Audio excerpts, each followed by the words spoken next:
the easiest to not see anybody, but that's okay. So welcome. So I'm going to just share my screen and start at the beginning. So welcome back. This is our fourth and final Zoom workshop for learning with nature.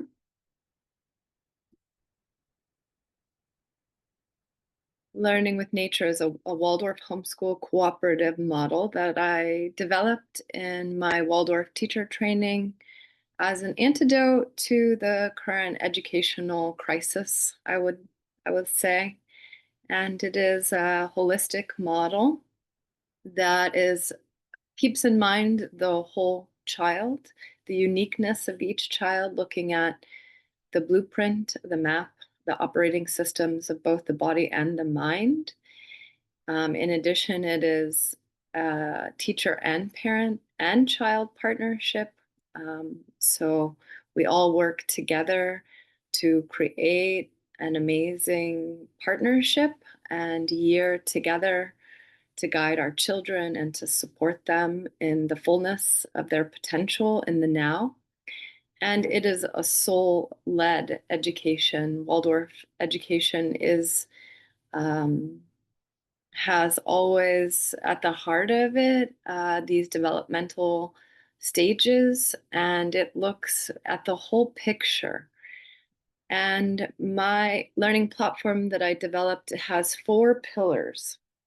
Waldorf Education, which looks at the stages of consciousness through a child's development or a human being's development, uses healthy rhythms as a backdrop, which is one of the features really of Waldorf education, is that there is this awareness of everything that we bring to the in and the out breath.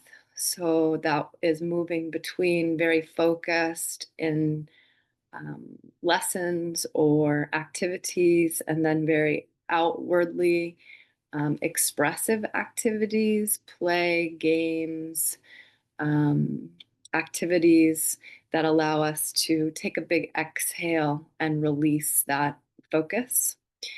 And the other pillars are independent development planning, which is getting really intentional for the year, which was last week. And I've been incorporating human design and gene keys, which gives us this understanding of the uniqueness of the child and how to guide them. Because according to human design, we are here to serve the other, but the only way that we can fully serve the other is by understanding our unique body's operating system. And I think that's where, in the world today, where we've really missed the boat in a lot of ways, is that there's not a strong conversation of body, mind, health in our education system. So my program really focuses on how to instill these healthy rhythms of the body and to help each child understand their body's operating systems and cues, so that they have more awareness of course, their body and emotions, and then also be able to use their mind for other things.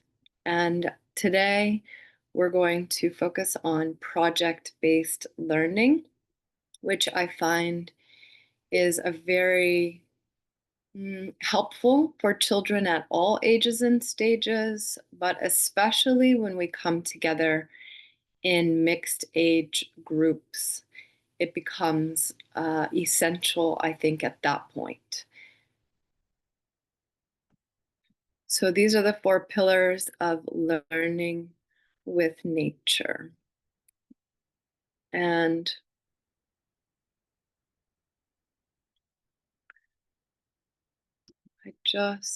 I'm gonna switch here and show you. So whenever I start, so today we're gonna dive into project-based learning. And project-based learning is a key, I think. And, Rudolf Steiner, who is the creator of Waldorf Education, he said we need to look at the book of the child. And he also said that not only do we need to look at the book of the child, but we need to find out what the child is interested in. And I mentioned this last week. It can be difficult sometimes to want to investigate what our children are interested in, but it really is so helpful if we can get a picture of what our children are, what is living in them. And when they come into contact with their peers, they're opened up to whole new worlds sometimes. So we want to always check in with our children and say, what are you interested in? And so, whenever I start a program and I work with a group of children, I take the first, I don't know how many sessions. It just depends. It could be one session, it could be a few sessions, it could be a month. It depends. I've worked with children of all ages and stages in all kinds of formats. And so it just kind of depends. But here's a picture from a group that I worked with out of my home of maybe 4 years ago. And the way that I start a group is first we set agreements of how are we going to operate in this space together. And there are lots of um, like I have non-negotiables for my home space, but then we're also going to look at how do we come into relationship together and how do we keep each other safe? How do we keep our space orderly and clear and clean? And how do we want to feel together? So my first step when I work with a group is to set agreements, and that's a group process. Of course, I do have certain agreements that I'm always going to bring in and keep in mind as the adult. So I'm guiding this conversation. After we get clear on the agreements, and I write those up and out, whether it's on a chalkboard or a flip chart, or even just a piece of paper. And I can also, if depending on the ages and stages of the kids, you can have them even write it out as well with you, right? So come up with agreements. And then the second activity that I do is what are you excited about? What are you interested in this year? What is it that you want to do this year? What do you want to learn about? And so in 2021, I had this group of five children, and we made this whole chalkboard full of the things that they said that they were interested in. So I'm just going to read some of these. Gardening, they wanted to make medicines, edible plants, they wanted to make flower essences, they wanted to plant a tree, they wanted to learn about animals. They wanted to go do archery, um, crystals, whittling, painting, drawing, puppet show, treasure hunt. They wanted spa days, um, building a tree house. Let's see, a meditation garden, magical potions, puzzles. They wanted to have stone soup gathering where we all made soup together with different vegetables or things that we brought from our home. And that's a tradition in a lot of Waldorf schools is to have, there's a story that goes along with stone soup. And they wanted to do scrapbooking, candles. They wanted to go to the creek and look for shark's teeth, baking, singing, dancing, sewing, crocheting, make necklaces. They wanted to do a secret Santa. So this was their list. These are all the things that they were interested in. So of course, then I wrote this all out and I took pictures, and through the year, we covered most all of these things as we went along through the year. as well as do the lessons that I was bringing and the stories that I was bringing. But these were the things they were excited about. So when I work with a group, I start with agreements, and then I start with what's living in the group. What are we wanting to do this year? And mostly when we get it out there in this way, it happens. Not all the things, like we didn't do archery that year. Um, yeah, it was just didn't make it.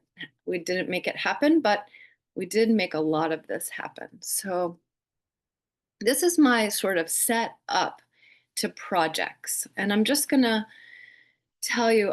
So in this year, this group was a group of kids from grade 1 to grade 5, and I had each grade of children. And at the end of the year, so we did a lot of project-based learning that year. We had a really full, rich year, and at the end of the year, we had grown so close and connected. And for our final project, we wrote a story together. We turned it into a play, and we made felted puppets and created a puppet show where we also had live music with some of the girls singing and playing ukulele. And we wrote this incredible story about um, these beings that were from different planets and came together to support the earth and all of humanity on the earth in awakening to the beauty and the truth within that was inherent in the magic of the universe and of the earth and all the gifts on the earth. And it was just a wonderful, beautiful play. And we spent, gosh, over a month on the writing of the story, transforming it into a play. And then everyone made a felted doll based on their particular character. And we performed the play and the puppet show with the music for the parents. And it was just such a wonderful project that I definitely helped and guided, but they just as much brought so much to the creation of it. So I wanted to give you that example. Welcome, Heather and Sunshine. Hello, thank you. I'll probably be off screen most of the time. I'm a little woke up with some illness today. Oh no, I'm sorry. Well, no problem here. Take good care of yourself, Thanks. of course. So, so I want to bring this next. When we look at a holistic lesson plan for the whole child, this is from a Waldorf teacher, and I'm not sure how to pronounce her name, Siglinde de Francesca.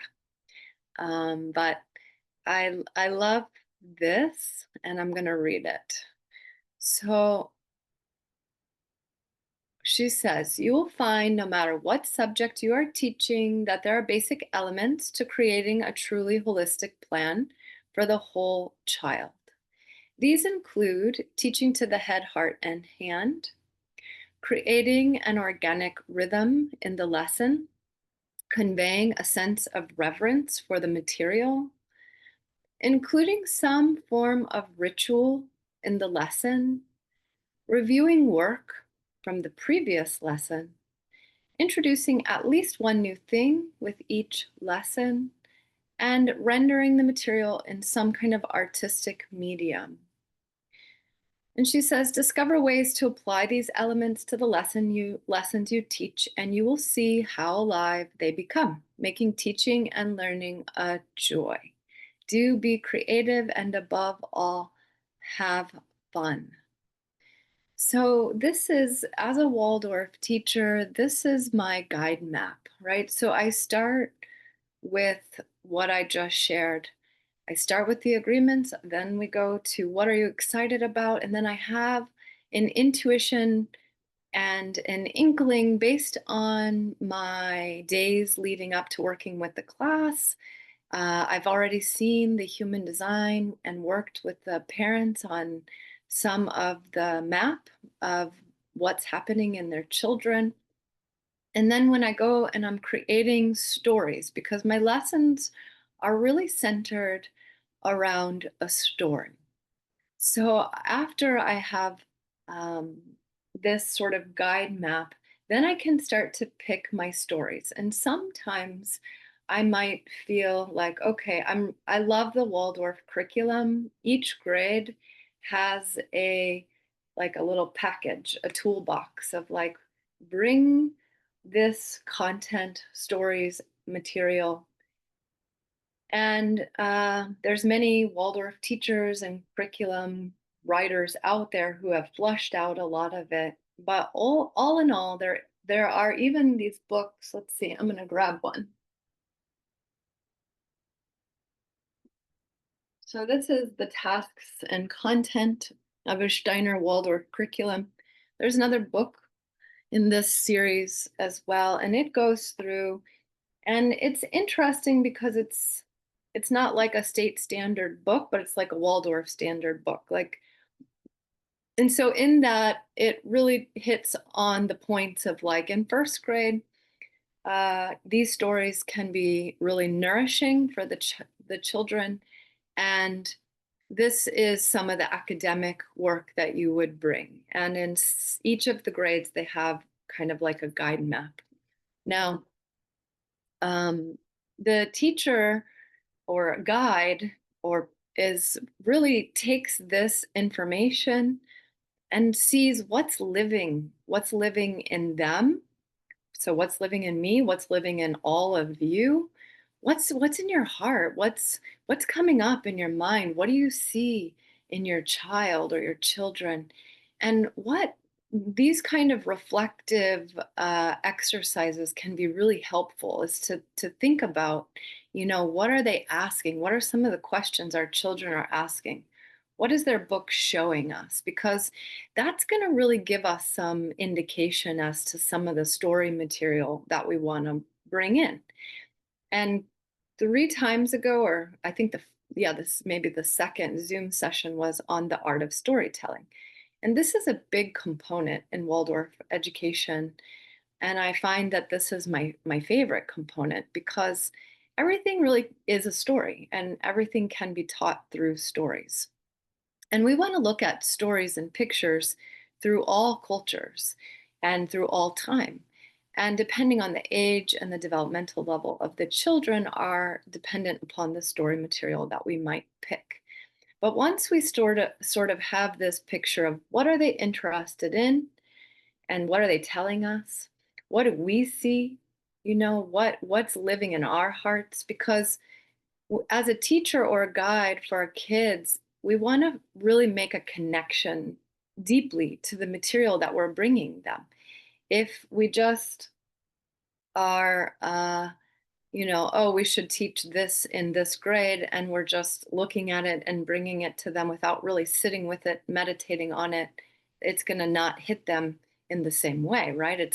We want to have the impact, and the impact is the warmth, right? So in the art of storytelling workshop that we did together, the main sort of feature I think to point out is the nourishing aspect, and the nourishment comes through our heart and through our warmth.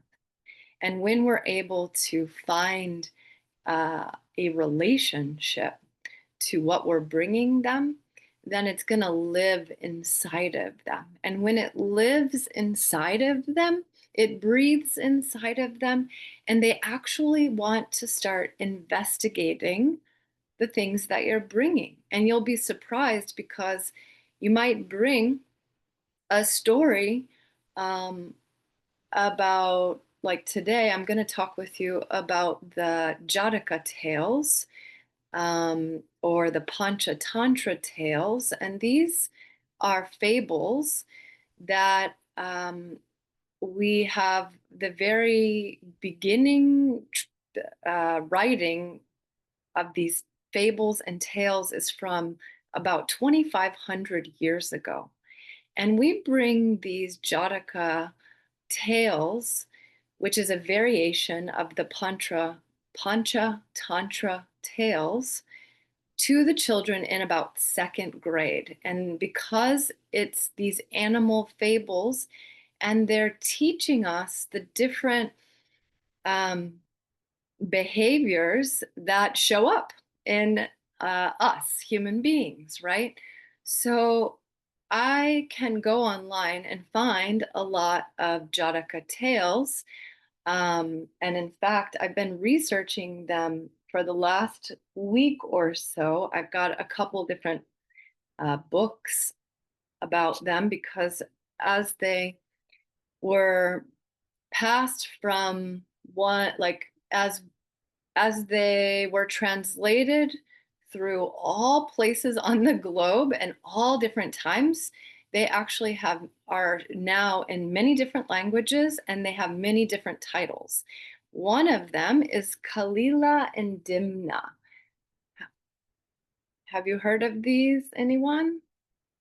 No?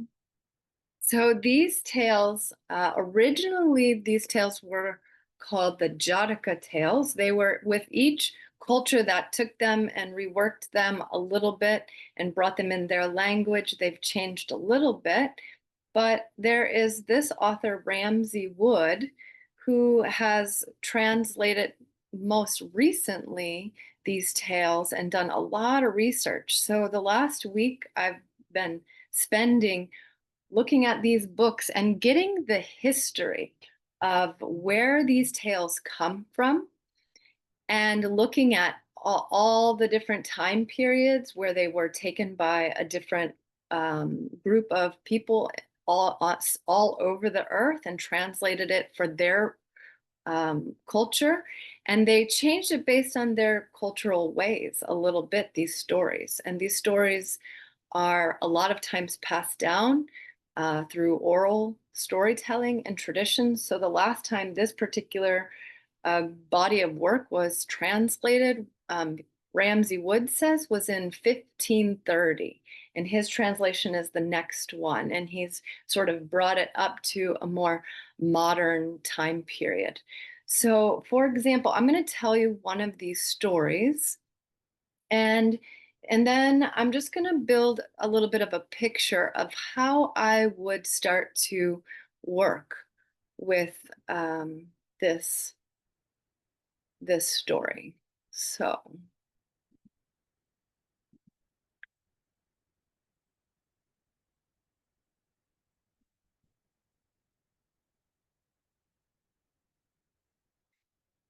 So I'm just gonna if I were to tell this to the children, I would be telling it in a different way. I'm not going to be over Zoom. I'm going to be acting this out and animating it and making it really come alive for them. So I would say something like, children, today we are going to hear a Jataka tale. But before we do, has anyone ever heard of the Buddha? And at that point, we might have, yeah, yeah, I have, or no, no, I haven't.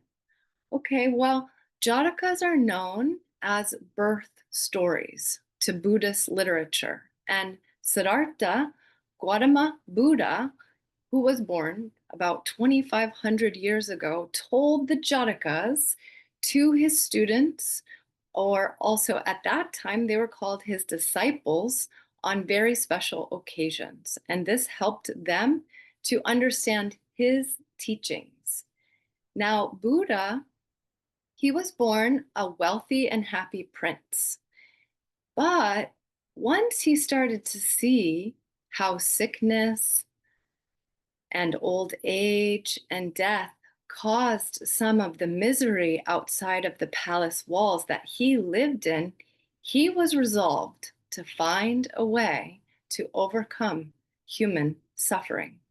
So he abandoned his rich and pampered life, and after a long and arduous period of meditation, he found spiritual answers to his quest. And Buddha became a very famous teacher and established an order of monks to continue his work. So today, I'm going to tell you one of these tales. And this one is called Sanjaya and the Elusive Wind Antelope. So take a deep breath and blow out all the air from your lungs, every last drop. Pull your navel to your spine. Sit back in your chair and just relax and open your ears. Maybe even give your ears a pull. Massage your ears if that feels good, or you can rub your shoulders a little bit and just awaken your senses and open your ears. And at that point, I would probably light a candle and just make it like special and meaningful, connected, and then begin to tell my story. And I'm going to tell you the story today. One time, when a group of spiritual seekers had returned from their journeys, the master asked if, while on their travels, they had witnessed anything that caused them concerns. Reluctant to speak at first, the brothers then relayed how perplexing it was to behold how many people were bringing suffering upon themselves when it didn't seem very necessary at all. And they said, "We saw an old woman who loved sweets, and she had lost so many teeth, yet refused to stop eating sweets, although she knew it would cost her those teeth that still remained," said one of the brothers. And another man and a second brother said, "Well, this man loved intoxicating drink. His body had grown weak and sickly from the effects of this daily vice, yet he continued to consume it and will soon perish from its poisonous effects." A third brother spoke. "At the far end of the city, there is a place where groups of men gather in dingy rooms and spend every day of their lives lying about in idleness. The rooms are filled with smoke that they breathe until they are lost in a dream. They are but half alive, and their days are filled with lethargy and illusion."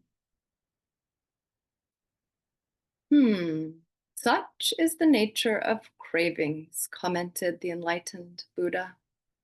And then he related this story.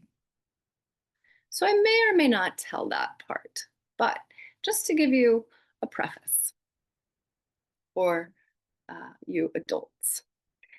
Long ago, when Brahmadatta was the king of Benares, he had a gardener named Sanjaya, a man who was not only knowledgeable about the plants and the trees, but wise in the ways of the animals.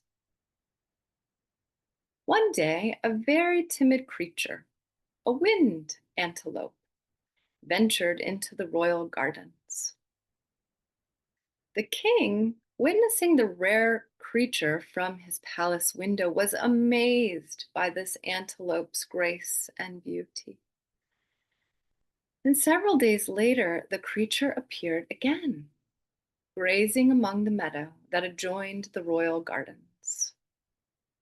The king called for the gardener and inquired, "Sanjaya, have you noticed anything unusual in the royal parks and the gardens?"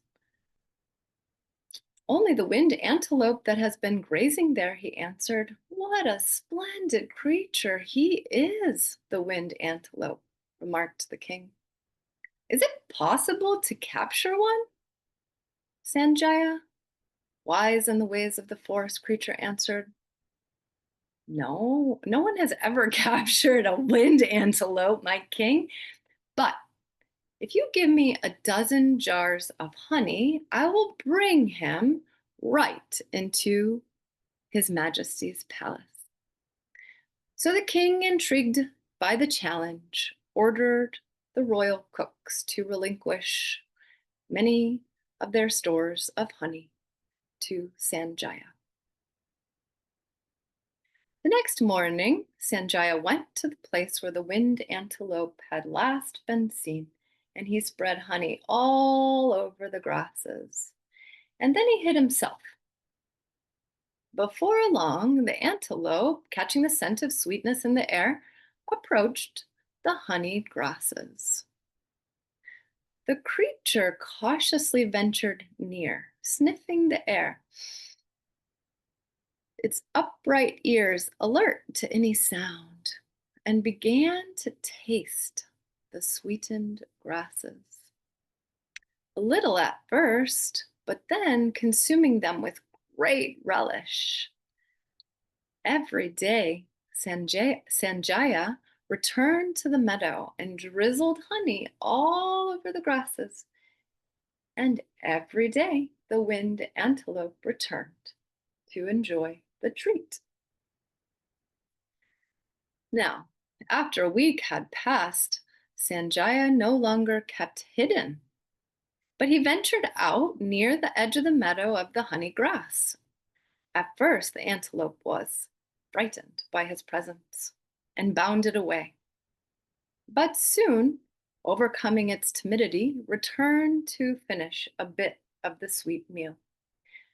After several days, sensing no danger, the antelope became used to the sight of the gardener and stayed there until he had eaten his fill. The next day brought the moment that Sanjaya had been waiting for. He strapped a huge great gourd filled with honey to his shoulders and stuffed sheaves of leaves and fresh grass in his belt. And then he made his way to the meadow where the antelope came daily. He plucked a handful of grass from his belt, dipped it into the honey, and dropped it to the ground. Next, he walked a dozen paces toward the palace and again did the same thing, took out some grass, dipped it in honey, and dropped it on the ground. And slowly he made his way to the palace, leaving a trail of honey grass behind every dozen paces. He did not turn around because he did not want to frighten the creature, for he could hear the wind antelope following behind, making its way from one morsel to the next. The antelope's entire attention was directed head downwards to find the next sweet cluster of honeyed grasses and did not notice when the trail led right into the king's palace. The door slammed shut, startling the creature into awareness of its surroundings. The wind antelope was captive. At the sight of the king and his men, the terrified antelope dashed about the palace seeking his escape. The king pointed to the young buck, exclaimed to those who were with him, "Witness this lesson." The wind antelope is said to be such a timid animal that it will not for an entire week revisit a place where it has seen a human. And if it had been badly frightened, it will avoid that place for the entirety of its life. Yet this poor creature's cravings for honey have trapped it in a place that it would never venture near. Truly, my friends, there is nothing worse than cravings to ensnare any creature, either human or animal. Then the king in his compassion for the frightened antelope, ordered the doors to be opened, and the creature bounded forth to the freedom of his woodland home.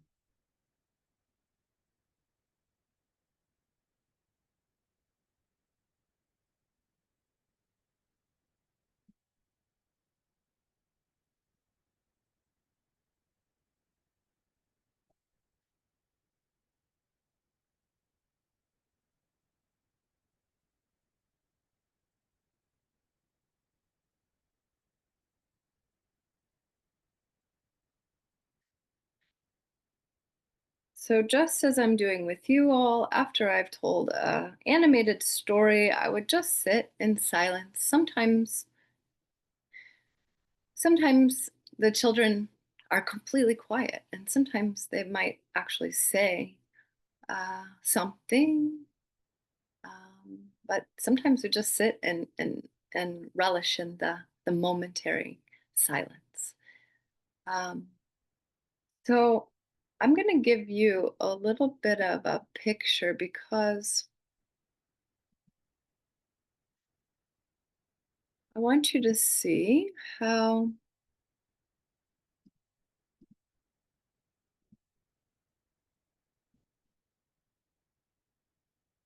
so this.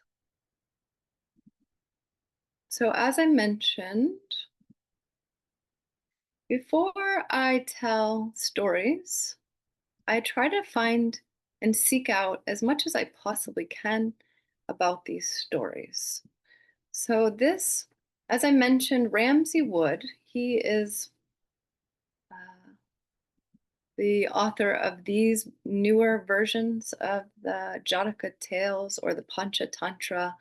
Now he calls them Kalila and Dimna. I think when it was translated in Arabic is when the title changed to Kalila and Dimna. And so he has this great three-part introduction, and it's not about the actual fables that are in the story. Like there's, I think, almost 500, maybe even more. I can't remember the exact amount. At one point, it went to about 500, but it might even be like lots more stories that were a part of. I think he said actually thousands because he actually gave this image that we would have this huge book of stories that, and he had his hands like this. But basically, in his introduction here, as you see on YouTube, he has a three-part segment, and this introduces how this set of oral storytelling stories have been handed from one place in the world to another place in the world. And these stories were actually originally intended to help a ruler, a king, a leader to lead the people, the village, the politics, the all the elements that are made up in a community, that make up a community. It's like there's stories for all of these different teachings. So he's building a picture of the cultures through the last 2,500 years and what when they were in these different hands and these different times, he gives a little picture about that. So this was his overarching map or timeline, I should say, that starts here at the Jataka tales about 350 BC. It's a little fuzzy. Um, and then to Sanskrit, here, Sanskrit 1, Sanskrit 2, Arabic. It was translated or taken by all these other cultures: Greek, Persian, Spanish, Hebrew, Latin, French, German. So, and then he has some other timelines that he just writes out and the different names. And so when I just decide upon something that I feel like, oh yeah, I think this group would really benefit from this segment of stories, and I feel a relationship to them. I personally, how I begin and how I was taught as a Waldorf teacher is to really investigate, where are these stories coming from? So this is the beginning of my investigation, because I've actually never investigated these Kalila and Dimna stories before. This will be my, like, I'm only into it a week. And but this is something that I feel like called to this year, are these to bring some of these stories.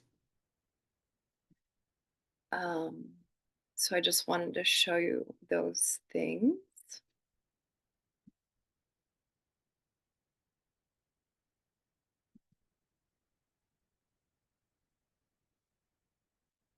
So on the first day, if you remember in the first class, Zoom class that we did, I built a kind of a picture of how we would work in a 2 or 3 day rhythm. And so I'm going to just talk a little bit about that now. Um, so let's just say that I want to bring these tales to the class this year. So, how I would start that is to give them a little bit of a picture, like I did with you all in the beginning. I'm not gonna, it depends on their age, but I might not go into some big biography of the Buddha. Although I want to make the Buddha the interesting, if they don't know who he is, even if they do know who Buddha is, I want to build this like a small glimpse of the Buddha. And I might have like a image or a book with a picture of the Buddha. And we might talk about the like in brief, I think the four noble agreements is what they are. Forgive me if I have that wrong, but I might bring those in, right, just to kind of build a small picture of who the Buddha was and what he brought to our world today, and the four noble truths. Thank you. Yes, not the agreements. Yes, the four noble truths. Thank you. So I would bring those, right? And I would bring a depiction of the Buddha and maybe build out this picture and then talk about the tales. And I might give a little bit of the history like this in a very small chunk. Now, my hope is that some of, like, if I work with a large, wide age range, the first, second graders, they might just really love the fable. But some of the older children might really love this background information. They might want to check out the Four Noble Truths. They might want to learn more about the Buddha. They might want to learn more about the timeline and the history and the different cultures, right? And then maybe some of the younger children will love the fable and they're like really interested in the antelope, right? So my desire is to kind of, if possible, build maybe several pictures so that there is a wide range, especially if I'm working with a mixed age group, to pique their interest, because the story will end, but then when the story ends, that's when we start to bring it into the body. We bring it into uh, the how yeah, to explore the story in a lot of different ways. So the first day I would probably just bring the story. Maybe if I have some beeswax or clay, I might say, let's see if we can make an antelope. Maybe we'd build, like, create something from our hands. Um, or they might have an idea of doing something, but mostly we just tell the story, and then that day that's enough. And I might go into something else, or I might tell the story and then we have lunch or something like that. And then the next day, I'm going to pick it up and I'm going to ask them, um, and I'm going to ask them some engaging questions about the story. And it might just start with something like, um, who remember, how, let's see, how would I? let's recall the story yesterday about Sanjaya and the antelope. And they might be really interested in the story and want to talk about it right away. And sometimes I need to actually ask them some questions about it. But I want to spark up some kind of discussion as to what do they remember. And this is how we help them with comprehension in Waldorf education. We always tell a story the next day. We ask for some kind of recall. And so, if a lot of times, if I've done well as a storyteller, they probably are going to give me a lot of conversation right away. Um, but if I need to, I'm going to prompt them about with some questions, and with this material, we might, I might even look at, like, I might ask some basic questions and then I might turn it into something about how making small everyday choices that benefit the wellness of our beingness can become habits and how habits over time can change a person's life. So I might like really investigate healthy rhythms with the children because in the beginning of a class, I'm really trying to help them, not just me say this, we're going to do this today, we're going to do that today, and then make this format, but I'm actually wanting the children to realize that, like, what makes us healthy and how do we create a healthy rhythm backdrop that's not me implanting that on them, but them getting it, that, oh, if I make these small everyday choices in this certain way and it becomes a habit, and I might give them, in yoga, we say that a habit takes 40 days, and in 40 days, we have this great or not so great habit, right? Because, it can go either way. So we want to build these healthy habits, and that can help us throughout our year to, all kinds of things, right? So I might look at that. Um, and then, one of my favorite things to do, and typically it's the same with the children, are to bring it into movement. The kids, they love to act out. I mean, that's why I spent a month or 2 months writing this story, acting it out, playing these characters. And while we were writing the stories with that last group, we were playing the characters out together around a table, and then we would even go outside and play the characters. So I love, and most kids love, to get into the story and play out the characters. And that's why it's so much fun to work with groups because, at home, homeschooling one kid, it's not so easy to do that. But when you have a small group of kids, it's like everybody wants to participate, and typically, and then we can really act out the story. So probably with this story, my I would have some kind of poem. And when we think about Waldorf education and bringing content of a block, remember I said 2 to 3 days rotational material, but then the block is holding a period of time, 3 weeks, 4 weeks.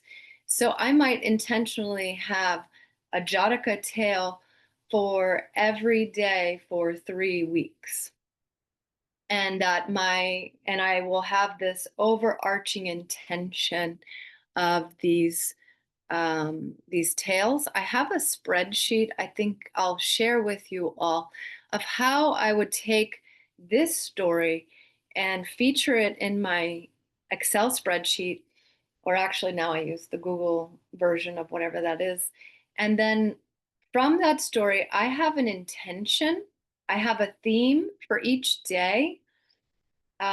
And what is it, like, more than the moral of the story? I'm wanting to have like a feeling that I might associate with it, a thinking, and I have that all written down, and then I have in and out breaths as to how I would bring that material, and I can share that with you all. But so I will build out this picture because I might start with a tale like I just shared with you, but then tomorrow, when we're acting this fable out, that next day I'm going to give another tale. I'm going to tell another story, but we're going to act this one out. And we might do that modeling or beeswax if we didn't do it the first day.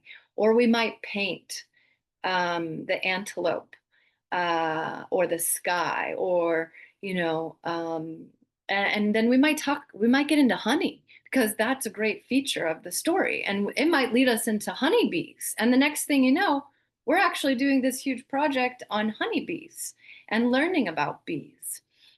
And so and I really try to follow the flow of the kids because I don't need to have that specific format of a project. Now, sometimes I might want to bring a specific project in, but a lot of times I'm allowing the projects to come from the life of the whatever content that I'm bringing them, and whatever is living inside of them that excites them. So it's a fusion.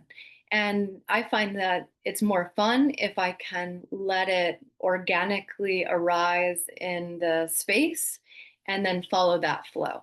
And I might have like, okay, we're gonna draw a picture of an antelope, we're gonna paint an antelope, we're gonna be sculpt an antelope, we're gonna act out this story, and we might bail on all of that and go to the honeybees. You know what I'm saying? So, like, we have to be fluid, dynamic as much as possible to see if we can flow with what's coming alive for them in this now moment.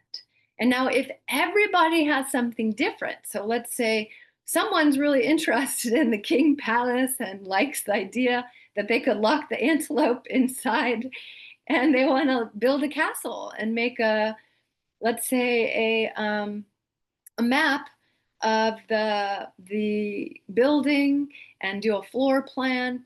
And okay, great. And then another kid wants to make an antelope, and then another one wants to do some honey. And that's perfect, because then it's like, all right, well, let's all do a project and together we'll come back and share what we did, right? So here's some kind of ways that I bring stories and then I see how it is received.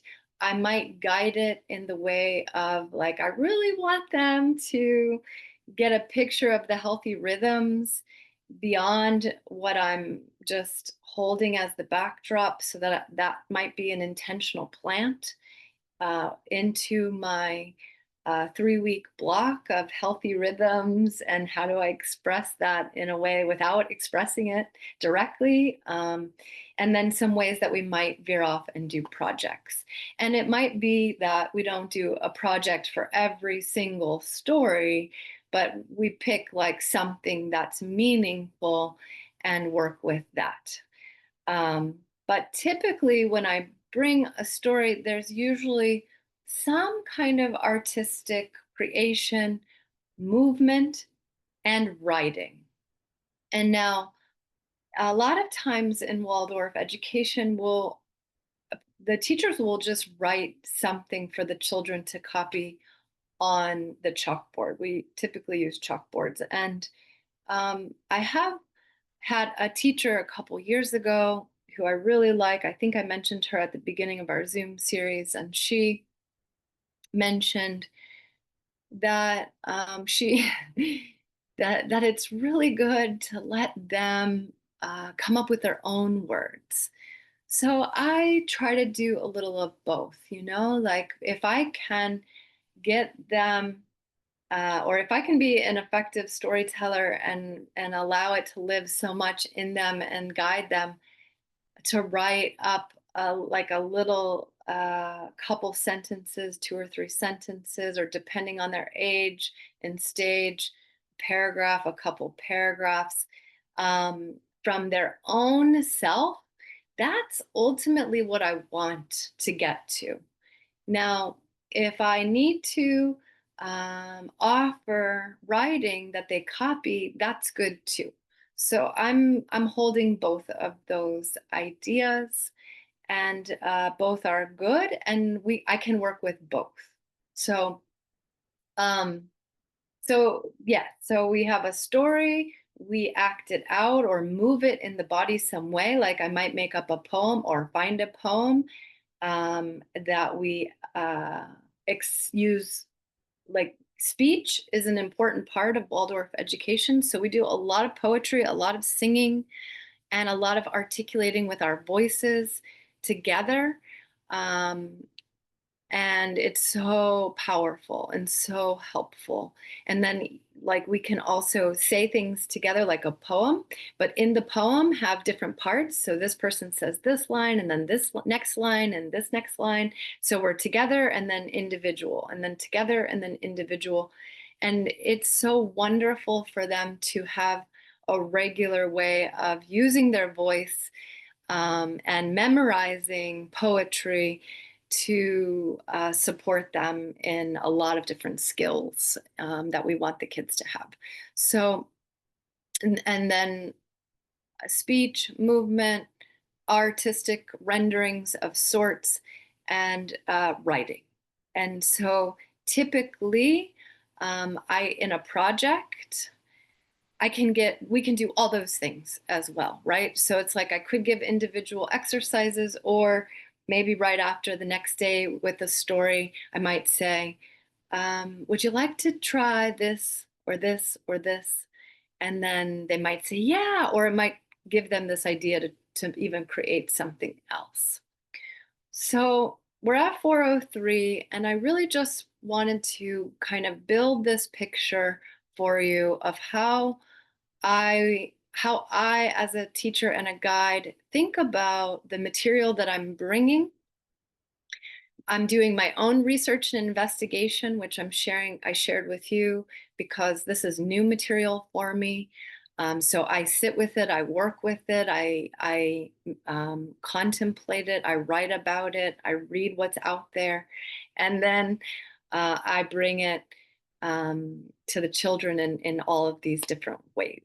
And this is how I approach uh, project-based learning in a classroom and allow it to live and breathe between us all, and do my best as a guide to guide the process and make sure that as much as possible, every child is being met in their own way, which typically happens through the projects. So I'm gonna just, I think, stop there and open up for any thoughts, any questions, or anything that came through for you in this sharing.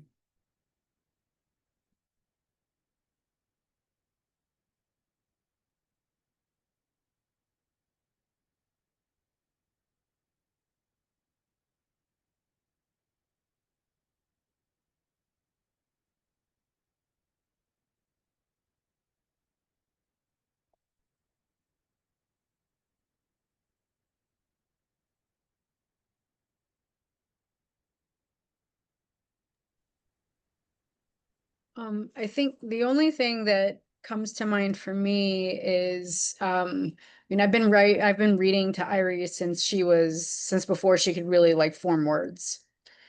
Um, and I love the idea of incorporating like, or starting out a lesson with like some kind of written word, and like just kind of you're talking about like acting out and like just kind of building on the story, and then potentially like the extension of that being like developing into a project that is related to the story, which I think is great. I have not done this. um I don't know that I've ever read this book to Irie, but one of the books that I have on my shelf for her is called Apple Cake. And it's like this whole story of like this apple cake that was like part of their family, and then like the recipes in the back of the book. Right. So that I love that concept. And I would love to do more of that. So maybe that might inspire me with some of the food workshops that we have here for the kids, like kind of like starting with that, just kind of giving context and then doing the project. So then there's like some kind of relational part of it for them to like absorb as well. Um, so I think that's kind of like that sounds like what you're doing, right? Like that makes perfect sense to me. And I Yeah. think she would really gravitate towards that. So it feels more fun and adventurous than structured, even though there is structure. Yes. Yeah. Exactly. Cool. Good. Yes. Yes.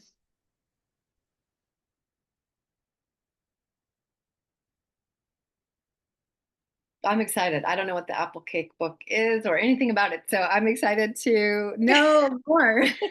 Yeah.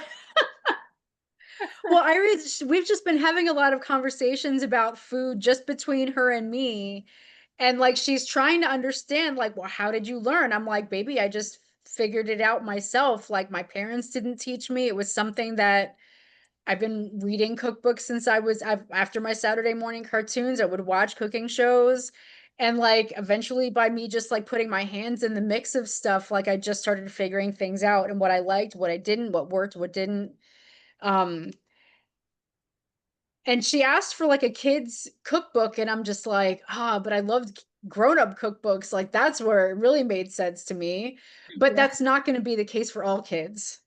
So I'm glad that I remembered, like this sparked the memory of the apple cake book. So I'm maybe I'll look into some of those other stories that are related to that to do things. So Yes. I'll do some more research. I love it. Keep me in the loop.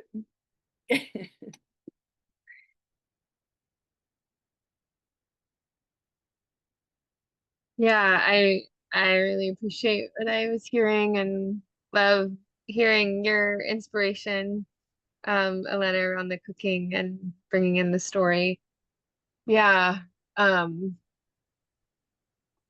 it does. I don't know, I just feel like it feels inspiring and it makes learning less like, here's your lesson and like, this is what we're gonna just relay this and regurgitate this information. And I feel like we've done a lot of that, a lot of not as systematically, like with a plan, but like through like finding a book that, because yeah, like I love listening and I love stories, but I'm not like, I don't love reading as much, but I have read Delishka, but Alex is the one who's like been like reading to her since she was little. I'm the one who finds like the books, and then so like the herb story, the what is it, fairy, you Or bear. know yes, herb berries and that sequence of stories, and then they have recipes in there, and it goes with it. And if you pay attention, it goes with the time of year.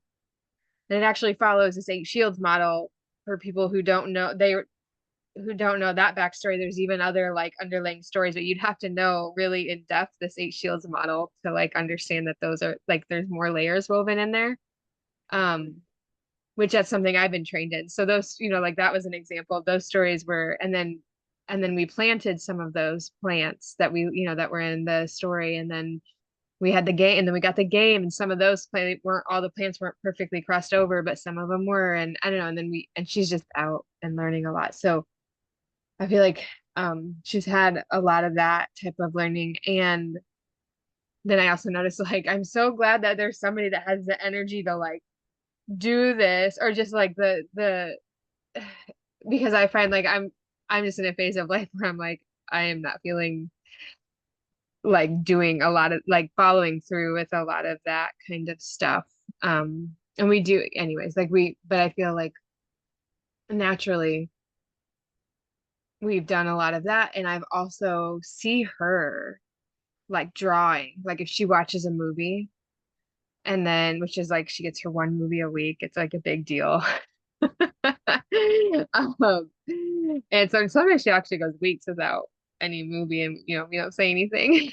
But and then she'll draw the characters, and so sometimes I'll prompt that too. Like we sit down and play, like have evening table time, and she likes to play this game. This new game is Ecologies that we're playing. It's a card game that teaches about like scavengers and decomposers, and we're trying to come up with new names. I'm like, can we come up with a decolonized name? Because there's producers and consumers, and there's one first level consumer, second level, and I'm like, we're gonna come up. So our producer, anyway, but I one evening was like, I didn't feel like playing. I was like, Lishka, like, I really have this thing I need to do. What if I got you some paper? And what if you looked through the card deck and you came up with your own biome and you picked out what characters you wanted and see if you can get all of the levels so that you can have the healthy ecology, because like to have in the game to have a healthy ecology, you have to have like a certain amount of all of these I don't even know what they're called, roles, producer consumer roles. Anyways, and then she came up with her own design, and it was so creative, and I was like, oh, that's awesome. And she drew the cards, and then was like, okay, who does this one eat, and was drawing arrows to who they ate. And so it's just really cool to like see that like naturally come out. Um, like the way they act, and like how it comes out in the play, how it comes out in whatever costumes and imaginative play with other kids and drawing and artwork. And it's like, I mean, it's like, oh, this is the natural way of learning. Like they're just doing it. We just need to like notice that pattern, get it, and then like support it in happening. Yeah. So yeah, there's a little bit of my personal story that comes to mind. I love it. Awesome. Yes. And I also had some of the herb fairy. I bought their curriculum years ago, maybe like the first year that they were out, and I brought some of that to this class that I was telling you about. And but that's so cool. I didn't realize that they also did the eight shield in as part of that. I also had their game. I had a couple of them, but I don't have them anymore. Need to see if I can get my hands on a used copy again and have that in class, because it's so fun to play and you learn. I mean, maybe Lishka knows it all, and maybe Ari too. I don't know if you've played the wild herbs. Not, oh, maybe not that game. Maybe that's different, because, or maybe they have a game too, right? It's the one with all the plants, and then all the ways that you can get hurt. Yeah. And yeah, Wildcraft. I just put it in my cart. I I love just that put it in game. my cart today. It's the Yeah. best game. Yeah. Yeah, We we keep have that. going. We play, she likes to play it. And of course, like the diarrhea card is always the Yeah. first card because it's funny. It makes everybody laugh. Like, Yeah, that's such a yeah. good one. Yeah. That is by them too, right? Yes, it is. Yeah. Awesome. Yeah. Yeah. John Gallagher was really formative with Wilderness Awareness School out in Washington with John, but he was much behind the scenes. Nice. But he was like for many, many years. And he actually just recently passed away. Mm, John Gallagher did. Yeah. I didn't know that. Like the like month, just within the last month. Oh, wow. Yeah. But they're keeping learning. They're uh his team and his wife and his wife has been equally involved in the co-creative aspect of, she has her own, like, I think she did the books, she had the stories. Um and uh yeah, they have tons of like great free resources. And Yeah, yeah, nice. my understanding is they're going to keep Learning Herbs going, which was their name of the organization. Awesome. Yeah, it helped Willow a lot. She learned a lot of plants and a lot of things from that game. Yeah. And it inspired her to learn every single house plant. Thank God. Oh, is that what inspired her? Got so into houseplants for a time, and for a year she studied all the houseplants, all the Latin names of all the houseplants. Wow. Yeah. And Amber, if you ever want to borrow that, I'm pretty sure we have the game, and it's um given this our space, we don't like board games that take up a lot of space don't actually fit well in here, but we do have it here. And anyways, I'd be happy to loan that to you, and even any of the books. We have the series of the books, and I would make sure that's okay with Lishka. But um, if you wanted to like borrow one, or yeah, I would just let me know. Okay, great, thanks. One or the series, I would see where Lishka's at with it. She hasn't really engaged with them for a while. Yeah. Yeah. Thank you. Awesome.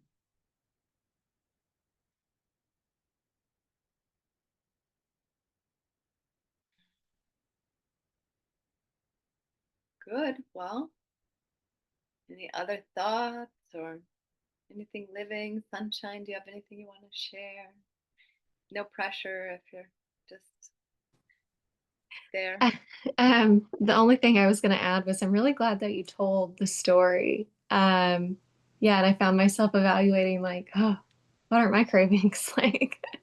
um, so yeah, I was glad that you told the story, and just, just kind of reiterated to me how important it is to be bringing living stories every week. Yeah, so thank you. You're so welcome. Thank you.